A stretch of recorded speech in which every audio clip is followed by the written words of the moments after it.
Et voici la vidéo règle de Crabs, un petit jeu de placement tactique pour 2 à 4 joueurs. À partir de 8 ans, c'est un jeu d'Henri Kermarek édité par Blue Orange.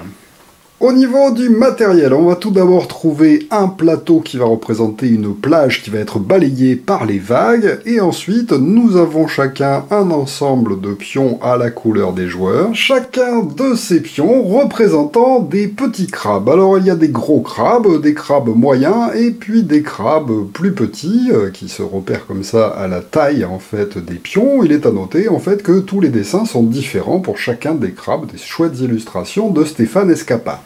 Alors, pour la mise en place, nous allons mélanger les pions des joueurs qui vont jouer. Si on joue seulement à 2 joueurs, on les installera en fait tous les pions au hasard et aléatoirement sur les cases jaunes seulement du plateau de jeu. Si vous jouez seulement à 3 joueurs, on installera les pions sur les cases jaunes et les cases marron.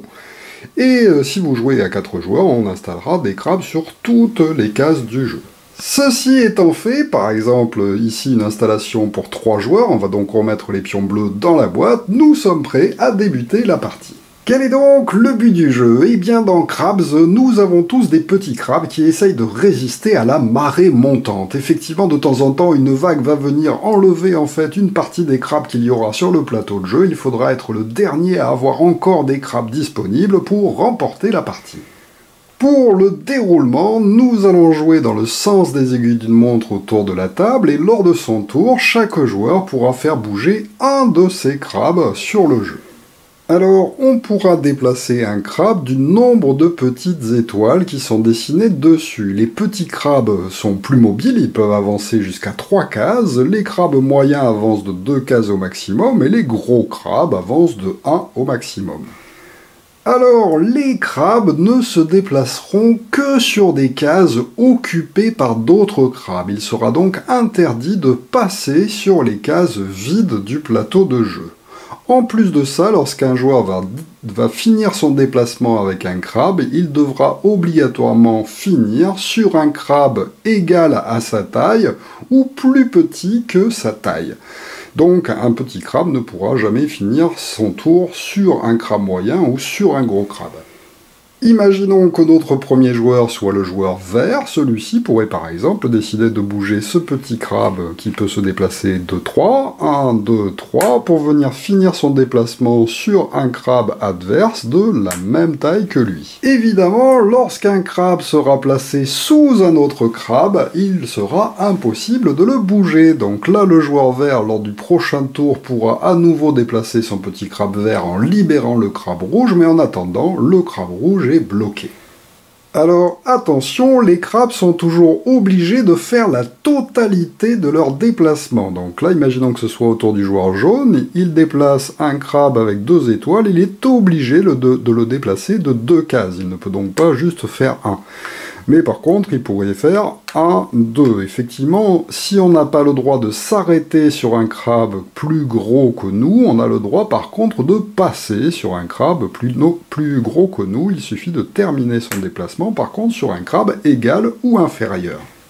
Alors attention, lors d'un déplacement, il est cependant interdit de passer 2 fois par la même case. Donc là, si le joueur rouge dont c'est le tour désire jouer son petit crabe, eh bien 1, 2, 3 c'est pas possible, 3 c'est pas possible, 3 c'est pas possible. Là, il ne peut pas y aller.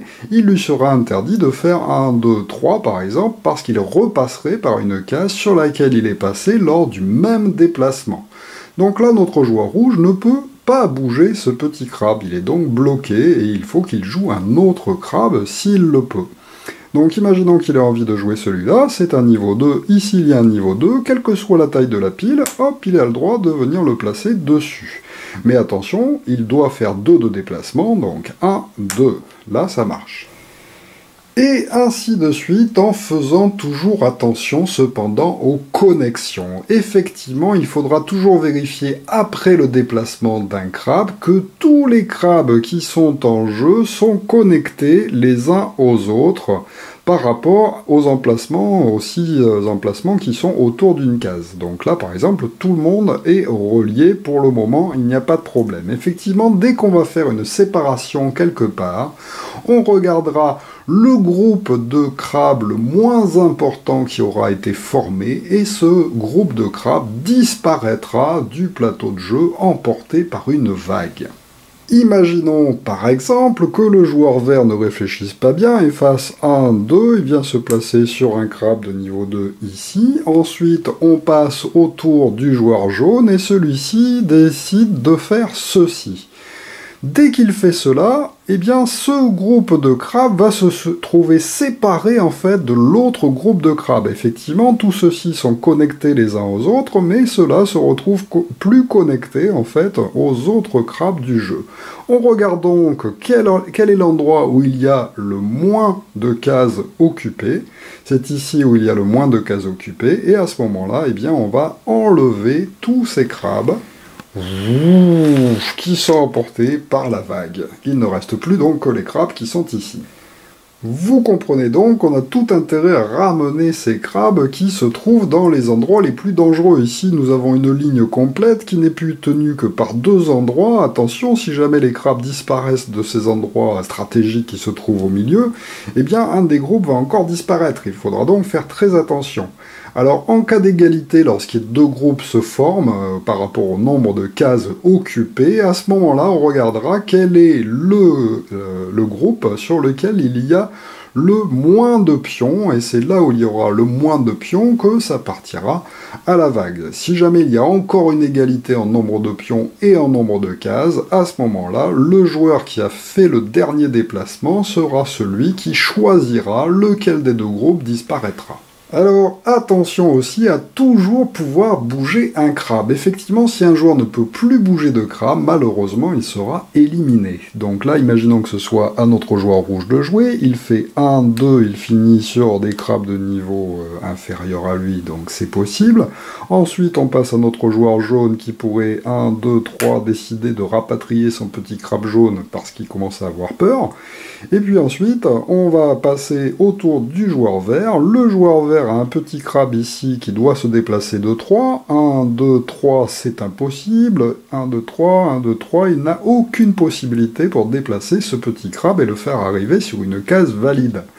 De la même façon pour celui-ci, il a beau chercher, il ne peut pas le déplacer. Dès qu'un joueur va se retrouver dans cette situation de ne plus pouvoir bouger de crabe, malheureusement, il est éliminé. Il va continuer à regarder les autres jouer, mais il ne pourra plus jouer, il sera considéré comme étant perdant. C'est donc au joueur jaune de jouer qui pourrait par exemple décider de faire ceci. Hop, séparation encore entre 2 groupes. 1, 2, 3, 4, 5, 6 cases occupées. Et ici, 1, 2, 3, 4, 5 cases seulement occupées. C'est donc ce groupe-là, qui est balayé par la vague. Il ne reste plus que le petit groupe ici. C'est donc au joueur rouge 1, 2 qui fait ceci, c'est à peu près sa seule possibilité, car terminer sur son propre crabe, ça ne lui paraît pas très judicieux, et le petit crabe à 3 déplacements ne peut pas bouger pour arriver sur un emplacement valide. On passe donc au tour du joueur jaune, celui-ci ne peut pas bouger, ce petit crabe non plus.